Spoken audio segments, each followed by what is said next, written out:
I wrote the script probably 3 years previous to actually filming it.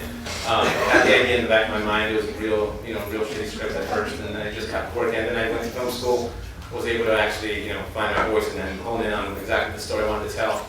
At which point, when it was ready to be done, I went to school with Daniel and Johnny, and Jan Lozada wasn't here. Jan Lozada was always behind the camera at every point. There was only 5 of us. Yeah, five of us, and to be honest, we all went to film school together. Once that happened, we graduated, and we kind of knew that we were all going to go our own ways, and this was the last shot, to actually get something done. Right away, I called Jesus, because Jesus I worked with in a previous short film. It was one of my short films, my first short films in film school. Called him on board, and he was all ready to go. He was like stoked about it. Then Jan came on board, the cameraman and the DP, and once we had that, everybody else just kind of fell into place. All right, so the idea, it came to you 3 years ago? Yeah, the idea, it's kind of a personal story. It's about like what happens when an immigrant goes back. The Santiago story. It's this guy who came here with good intentions and kind of went to crap, and he's doing what he has to do, and everybody, including the Miguel character, looking for his sisters. I'm trying to show different aspects of kind of that struggle that they're going through. At the same time, I'm a big fan of genre, so I figured I might as well, wrap it up in kind of a noir crime film to kind of make audiences, really get involved. I think the last important factor was bringing in the Billy character, writing him as our point of view.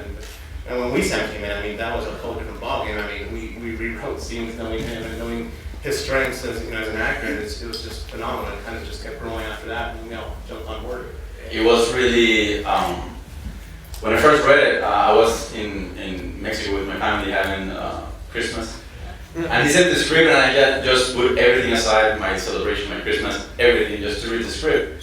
And I read it in one sit, I remember that, and the character just drew me in. I just kept reading and reading and reading, and I just wanted to be able, for me it was a challenge because he's nothing like me, so it's not like, I'm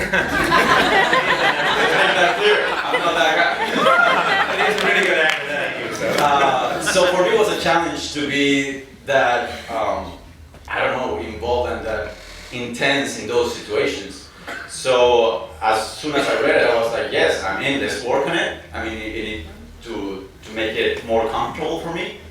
But I was in from the beginning, for the first read. You were the first person on board? Yeah.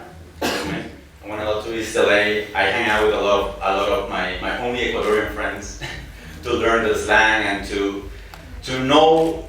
I interviewed them deeply to know more about Ecuador, Guayaquil, and all these places I came from. My character came from, and I started researching and debating with Felix here at every single line we debated. It's like, for me it's more comfortable to say this or that. For him, sometimes he was locked with his idea, so we went for it. And it worked pretty well, that's why he's the director of the actor. That was pretty much it. A lot of research and a lot of we had so much love for this project that we worked really hard on it, on rehearsals, because we didn't have a budget, and every single shot was pretty much a single shot, because we had to run in, shoot, and run out. Actually, we were chased a couple of times by the police for that. The idea was, that's why we rehearsed so long. The idea was, we're going to go in there, we're going to be ready, we're going to be prepped. One take, let's do this, guys. And then when we got there, we're like, okay, now it's take 6. We're going to keep going until we get it right, and we get arrested, one of the two. And a couple of times, we literally got chased out of places. And what was the mentality? Why that decision? Why did you have it where we're not going to cover this scene with the standard sort of whatever close up? It was all again the script. Why one shot? The script is sold as a mockumentary. It's a documentary at first. As the film progresses itself, as it kind of unravels itself, it becomes kind of like this fiction narrative. So the story itself is becoming a narrative, which now we can do, and it's played in within the sound design and editing. All of a sudden we start seeing we were doing everything natural at first, and now we have music montages, and now we have these kind of cuts back here. So it's slowly kind of unraveling that way. It was told specifically that way, and again, Jan, the DP, had a lot to do with kind of approaching that with me, and kind of figured it out how we want to do it. That being said, though, again, I mean, we did have a luxury. The longest one, how many takes was it? Like 14 takes. 14 takes. What scene was that? It was probably the one that didn't seem like it would be the longest. The graffiti wall. The graffiti wall, yeah, where they're just kind of talking back and forth. Yeah, the car was too shiny. It was, you know, reflections everywhere. People were crossing. It was just End of the day. the end of the day. Yeah, we kept confident. How many days? 13 days. Yeah. It was a 13-day production. Or 2 takes and decided to move on, and you know, 14 was the highest. The gun run, we did 9 of them. We only expected to do 1 because we had people running around with guns and blood and screaming, and you know, it's in the middle of the day, so we got 9. You know, we just wanted to get that perfect. It was a lot going on, a lot of blocking, a lot of things going on. So the total number, I'm not sure, but there wasn't. What's the longest running one? The Birdie Man scene, probably, Yeah. where we follow the camera in the apartment from the stairs all the way up, all the way until we meet the guy in the bathroom. Okay. How long is that scene? Oh, sorry. 2 days. 8 minutes running with One shot. My goodness. Yeah, you got all the guys you're gonna ask. You know, let's come to Daniel in the red here. You know, now how did this project? How did the project land in your lap? And can you talk a little bit about, you know, your preparation, the rehearsal? You know, what was that like for you? It was pretty much what he said, which is he treated it like a play, pretty much. So we were practicing like for 3 months prior to the project. And I remember he called me, and I auditioned at Starbucks. I was out of the regular audition, and then he handed me the script. I read it, and I'm like, I'm in. It was, oh, before that, I did a short film with him, La Paz, which was very well. I like that. And that's it. I had to look at the camera, but I had to talk to Billy, to Wesam, who wasn't handling the camera. He was the camera. I mean, the DP was handling the camera, and Wesam was like all the way back there. So I couldn't look at him. I had to look at the camera and break that rule. So that was again, the rehearsals helped a lot with that, because I mean, I had to get used to breaking those rules and to get used to not to look at Wesam when he's talking. Don't follow the sound, just follow the camera. So that was really challenging, but again, we accomplished it with the rehearsal. Yeah, Wesam was always behind the DP. So I mean, he was always present there, which made it a little more challenging for the actors because, you know, he's there acting behind the camera, so the eyes kind of want to gravitate to his. So that was a huge challenge for them to overcome. We were in the apartment building, and we were almost done shooting, and then the crazy manager lady came out and just, oh man, she plowed through us pretty hard. Like, what are you guys doing here? I'm calling the cops. You gotta get out of here. Blah blah blah. She kind of scared us, and this is like our first day, so I'm like, I don't know if I want to do this anymore.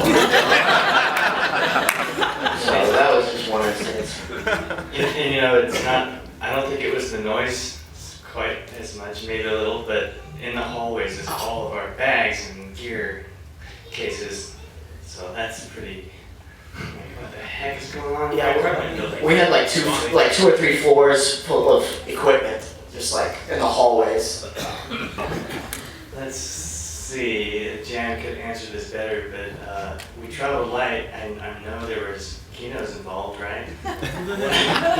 One Kino comment, maybe? He didn't imagine. I'll say, you know, the Burning Man scene was probably the most lit scene that we had, but we only had a couple of lights running on that one. Most of it was natural lighting. In the car, we had some mini Kino lights that were stuck on the roof on the inside. Most of it was natural light. The camera we used was a Canon 7D. With L-series lenses, that's correct. And Johnny had a package he could probably speak about with sound, but it was very mobile. It fit in our trunk. Yeah, we didn't have a truck, so it just fit in our cars, basically. Mostly it was just the camera and the sound person, and we picked locations that would lend itself to have natural lighting at night with street lights. So. You know, major Latino film festivals all over the country, even in Mexico, international festivals, and I'm kind of ready to kind of move on. I have like 2 scripts that I kind of want to start working on, just find funding for it and whatnot. But at the same time, I mean, just today, except for the Susan and Daniel, We just got, accepted, or not accepted, Seattle Latino Film Festival sent me a beautiful email saying they heard of the film from other film festivals.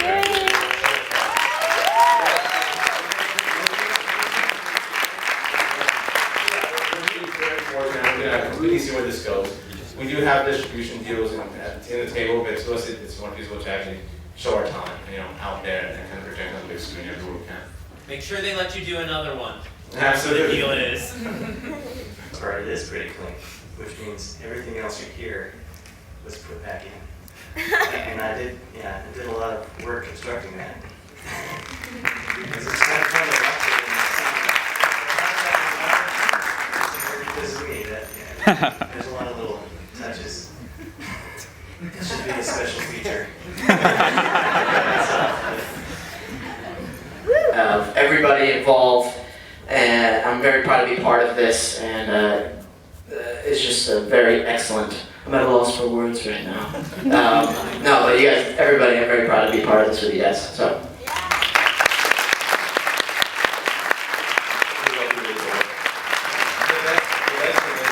Wesam obviously gets the most reaction from the audiences wherever we go.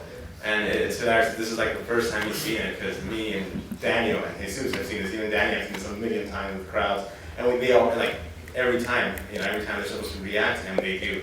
So it's just, and it's a great thing, because he's present all the time and he's behind me. We don't see him. Yet we feel like, it's incredible what he did with that. So thank you.